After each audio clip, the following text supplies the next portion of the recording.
Le stade Ahed Lotfi accueille le match de la mise à jour de la 24e journée de la Ligue 1. Un enjeu capital pour les deux équipes. Pour l'Ouad de Tlemcen, les hommes de Ben Yildiz doivent gagner pour maintenir les chances de rester en Ligue 1. Alors que l'USM Alger n'a plus droit à l'erreur. Une victoire est très importante pour se réconcilier avec le public et aussi pour rester devant le peloton de tête. Il a fallu attendre 20 minutes de jeu pour voir la première alerte de la rencontre. Elle est menée par Ghazali qui frappe. Zamamouche repousse la balle. Le danger persiste mais Chaouté est maladroit. Les deux équipes restent très vigilantes et se contentent de jouer la prudence. On joue la 33e minute de jeu. Seydou Yacouba se dirige vers les buts. Au lieu de lober le gardien, il temporise. Mais il obtient tout de même un coup franc.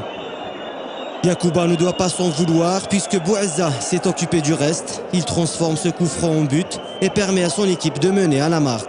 Les Usmistes vont gérer la suite de la première période pendant que Ziaya tente une frappe à ras de terre, interceptée facilement par le gardien Brixi.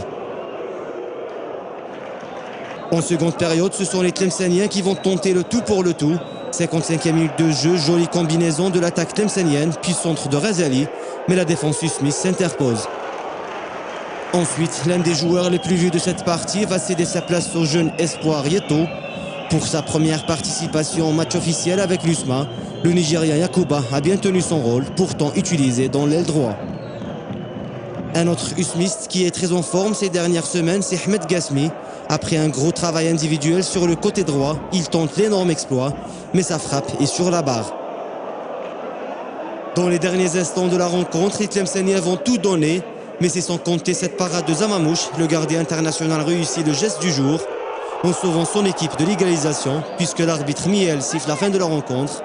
Une bouffée d'oxygène pour les Rouges et Noirs qui vont préparer au mieux les quarts de finale de la Coupe d'Algérie.